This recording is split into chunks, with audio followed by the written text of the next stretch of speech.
Bismillahirrahmanirrahim. Assalamualaikum warahmatullahi wabarakatuh. Di akhir hayatnya, Rasulullah SAW wafat di Madinah, yang kemudian dimakamkan di dalam rumah Aisyah, yang kini sudah menjadi bagian dari Masjid Nabawi. Kondisi makam Rasulullah SAW dijaga dengan ketat, pintu ditutup rapat dengan pagar dan dijaga tentara kerajaan. Hal ini dilakukan mengingat pasti banyak umat yang ingin mendekat jika makam ini dibiarkan terbuka begitu saja. Selain itu, juga untuk mengantisipasi upaya dari orang-orang yang ingin bertindak jahat seperti mencuri jasad Nabi. Dalam sejarahnya, pernah 5 kali terjadi upaya pencurian jasad Nabi Muhammad SAW, mulai dari Mesir hingga penguasa negeri-negeri di Eropa yang bersekongkol merencanakan pencurian jasad Nabi Muhammad SAW tersebut. Adapun kita, umat Islam wajib bersyukur karena Allah Subhanahu wa Ta'ala selalu menggagalkan tindakan jahat tersebut.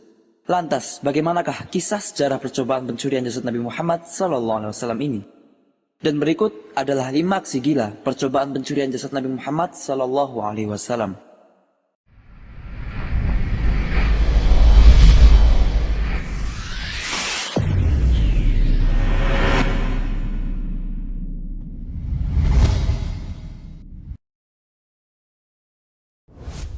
Pertama, masa Al-Hakim bi'amrillah Al-Ubaidi. Kisah upaya pencurian jasad Nabi Muhammad SAW ini ditulis oleh Muhammad Ilyas Abdul Ghani, penulis buku sejarah Masjid Nabawi Asy-Syarif. Dalam bukunya, ia menulis bahwa percobaan pencurian pertama dilakukan pada masa Al-Hakim bi'amrillah Al-Ubaidi. Al-Hakim bi'amrillah merupakan sosok raja dari Daulah Fatimiyah, padahal ia beragama Islam, namun zalim dan menyimpang dari ajaran Allah sehingga rakyat Mesir sering dibuat resah pada masa pemerintahannya. Pada saat itu, seorang zindik mengusulkan kepada sang raja agar mencuri jasad Nabi Muhammad SAW. Hal ini dilakukan untuk menarik perhatian dunia kepadanya dan kepada negerinya.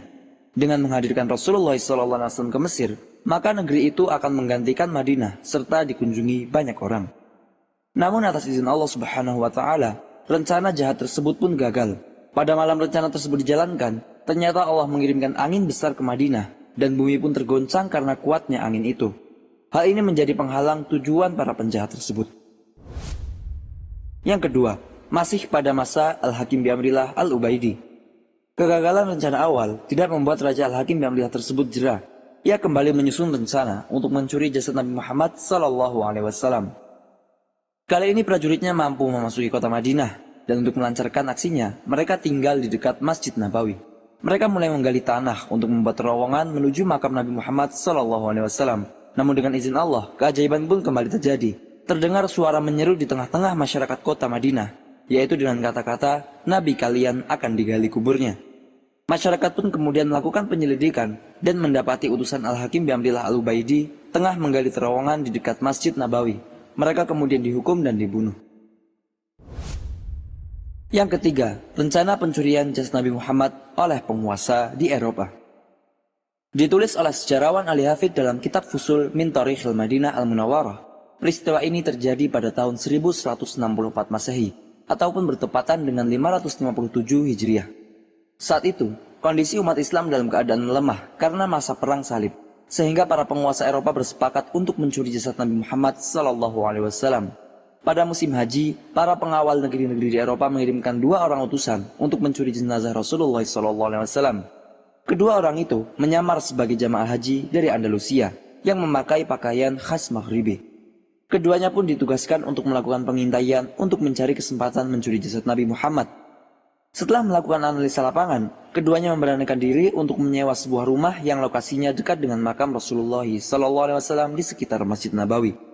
Mereka lalu membuat lubang dari dalam kamar penginapan menuju ke makam Rasulullah SAW. Namun rencana tersebut digagalkan oleh Allah Subhanahu wa Ta'ala melalui seorang hambanya yang soleh, yaitu Sultan Nuruddin Mahmud bin Zanki. Sang Sopan, penguasa Mesir dan Syria itu, suatu malam bermimpi bertemu Rasulullah SAW. Sang Nabi pun menunjukkan 2 orang berwajah Eropa seraya berkata, "Wahai Mahmud, tolonglah aku dari 2 orang ini." Sang Sultan pun terbangun dan terkejut. Ia lalu berwudu dan melanjutkan tidurnya. Namun ia kembali bermimpi yang sama hingga 3 kali berturut-turut. Pada pagi harinya, Sultan Mahmud menceritakan mimpinya kepada para menteri dan berpikir bahwa telah terjadi sesuatu di kota Madinah. Akhirnya Sultan bersama 1000 pengawal dan harta yang banyak berangkat ke Madinah. Sesampainya di kota tersebut, ia segera sholat di Raudhah, lalu menziarahi pusara Rasulullah Sallallahu Alaihi Wasallam. Sultan duduk termenung di depan pusara Rasul. Segera setelah itu, Sultan memerintahkan agar seluruh penduduk Madinah berkumpul, terutama penduduk dan peziarah di sekitar Masjid Nabawi.